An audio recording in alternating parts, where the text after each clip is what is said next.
memperkuat sikap disiplin kerja dalam rangka national building, serta pembentukan karakter bagi para peserta sebelum mereka menjalankan penugasan sebagai pengelola Koperasi Desa Kelurahan Merah Putih dan Kampung Nelayan Merah Putih. Perlu kami sampaikan pula bahwa peserta SPPI yang mengikuti program ini bukan karena paksaan. Sejak proses rekrutmen dan seleksi open bidding, para peserta telah mengetahui bahwa salah satu tahapan pembentukan karakter melalui lintas bela negara dan manajerial. Dengan mengikuti proses seleksi hingga tahap pendidikan, peserta pada prinsipnya telah menyatakan kesediaan untuk mengikuti seluruh rangkaian program sesuai ketentuan yang berlaku. Antusiasme peserta juga menunjukkan bahwa program ini dipandang sebagai kesempatan untuk berkontribusi dalam pembangunan desa, penguatan ekonomi kerakyatan, sekaligus membuka ruang pengabdian dan kesempatan kerja di berbagai wilayah Indonesia. Pertama-tama, atas nama Kementerian Pertahanan Republik Indonesia, Panitia Seleksi Nasional dan seluruh penyelenggara program Sarjana Penggerak Pembangunan Indonesia menyampaikan duka cita yang sedalam-dalamnya atas wafatnya 5 peserta program SPPI KDKMP KNMP tahun 2026 yang sedang mengikuti latihan bela negara dan manajerial. Kami menyampaikan bela sungkawa yang mendalam kepada seluruh keluarga almarhum almarhumah. Sejak para peserta mengalami gangguan kesehatan, seluruh telah memperoleh penanganan oleh tenaga kesehatan di satuan pendidikan dan selanjutnya dirujuk ke rumah sakit untuk mendapatkan penanganan medis lanjutan sesuai dengan prosedur yang berlaku. Kelima peserta tersebut memiliki karakter dan kondisi medis yang berbeda-beda. Seluruh peserta telah mendapatkan penanganan medis sesuai prosedur, baik di fasilitas kesehatan satuan maupun rumah sakit rujukan.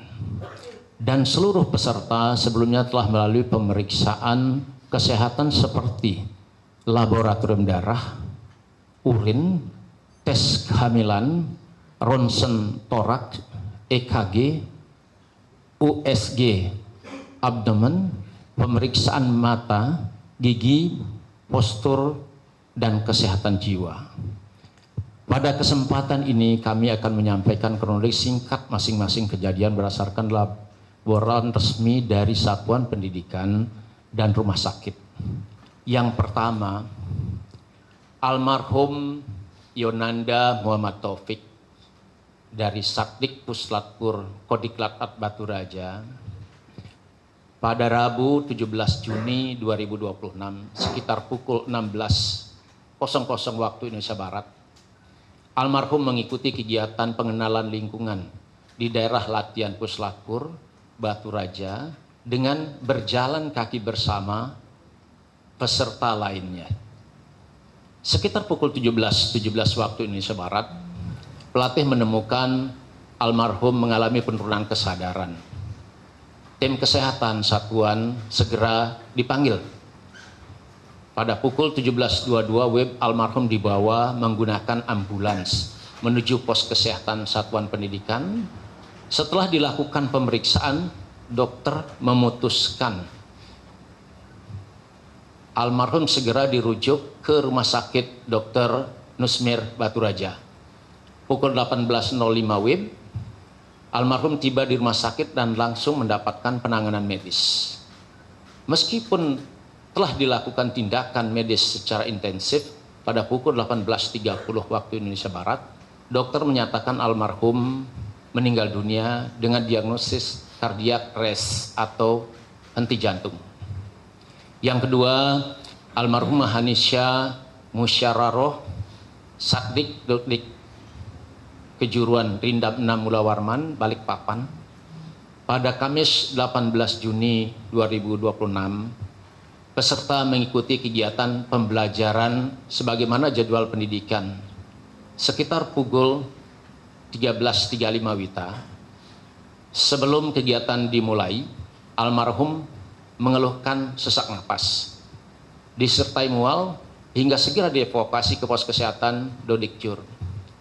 Pada pukul 14 WITA dilakukan pemeriksaan oleh dokter satuan. Kemudian pukul 14.05 langsung dirujuk ke Rumah Sakit Dr. Harjianto Balikpapan. Di rumah sakit almarhum terus mendapatkan penanganan medis. Namun kondisi terus memburuk hingga pukul 18.51 WITA hasil EKG menunjukkan flat asystole. Pada pukul 19.00 WITA, dokter menyatakan almarhumah meninggal dunia. Berdasarkan keterangan medis, penyebab kematian adalah heat stroke. Yang ketiga, almarhumah Novia Ramadhani Sihotang, Satdik Pusbahasa Kodiklat Angkatan Udara. Pada Senin 22 Juni 2026 pukul 14.30 waktu Indonesia Barat, almarhumah datang ke unit kesehatan dengan keluhan batuk, berdahak, sesak napas, dan demam. Setelah dilakukan pemeriksaan awal, diberikan terapi dan dipantau oleh tim kesehatan, keesokan harinya Selasa 23 Juni 2026 pukul 06.10 waktu Indonesia bagian Barat, kondisi almarhumah semakin lemah sehingga langsung dirujuk ke Rumah Sakit Utama Dr. Esnawan Antariksa. Di rumah sakit dilakukan pemeriksaan lanjutan, termasuk foto toraks yang menunjukkan tuberkulosis paru aktif, disertai pemeriksaan laboratorium dan perawatan intensif di ruang ICU isolasi. Pada pukul 15.00 waktu Indonesia bagian Barat, kondisi pasien mengalami penurunan kesadaran.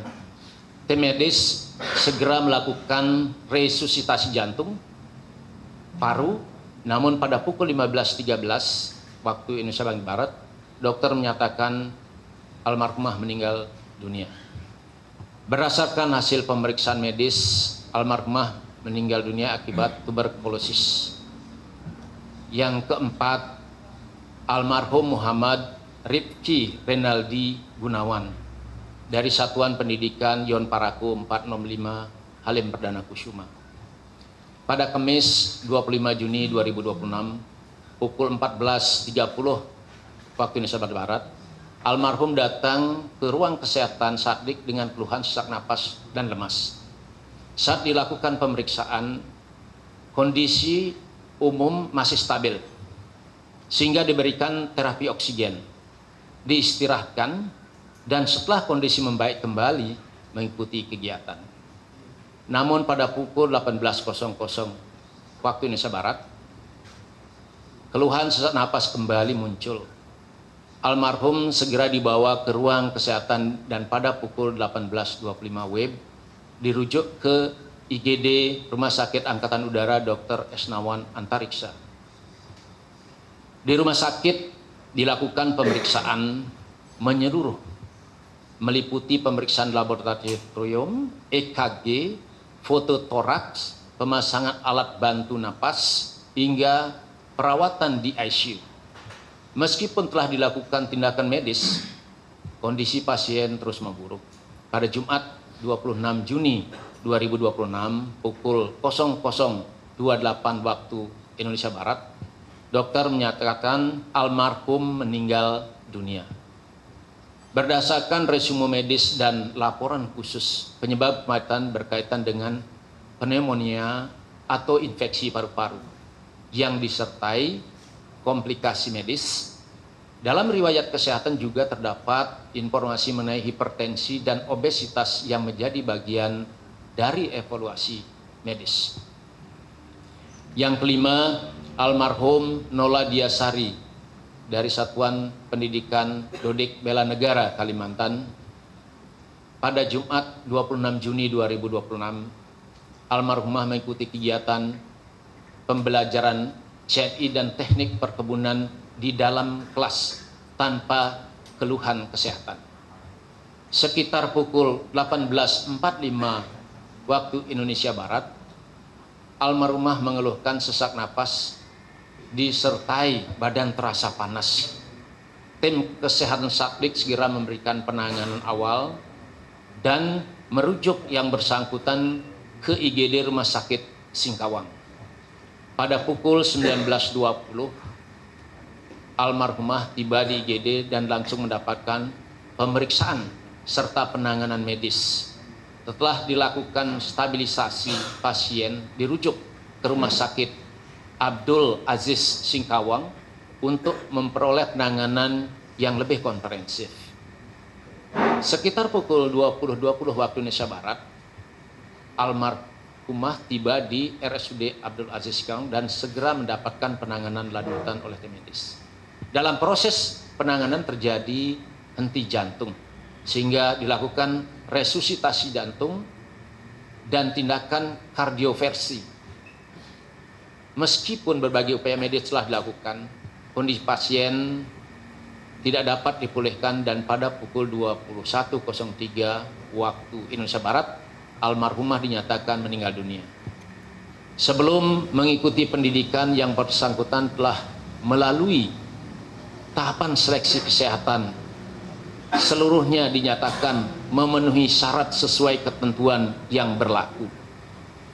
Dengan catatan kelebihan berat badan, saat ini hasil evaluasi medis terus didalami untuk memperoleh gambaran yang lebih komprehensif mengenai kondisi yang dialami.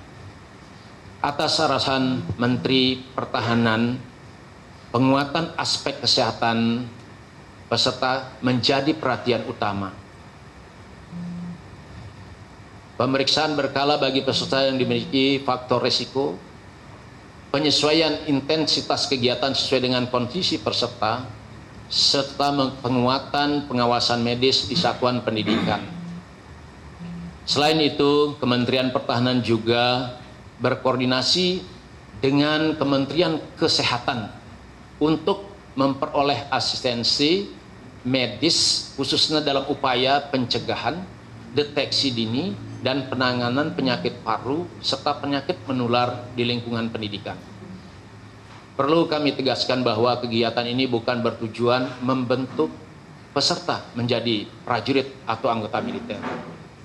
Para peserta tetap berada pada profesi dan penugasan sipilnya sebagai calon manajer pengelola Koperasi Desa Kelurahan Merah Putih dan Kampung Nelayan Merah Putih. Latihan bela negara dan manajerial ini diarahkan untuk membentuk karakter, disiplin, kepemimpinan, integritas, kerjasama, tanggung jawab, profesionalisme, kemampuan bekerja dalam tekanan, serta semangat pengabdian kepada masyarakat. Korelasi kegiatan ini dengan pertahanan negara terletak pada peran strategis Koperasi Desa Kelurahan Merah Putih dan Kampung Nelayan Merah Putih dalam memperkuat ekonomi kerakyatan. Ekonomi rakyat yang kuat merupakan bagian dari ketahanan nasional. Karena itu, pembentukan calon pengelola koperasi yang berkarakter, berintegritas, disiplin, dan memiliki jiwa kepemimpinan menjadi bagian penting dalam mendukung pembangunan nasional dan pertahanan negara secara luas. Jelajahi cara baru mendapatkan informasi. Download Metro TV Extend sekarang.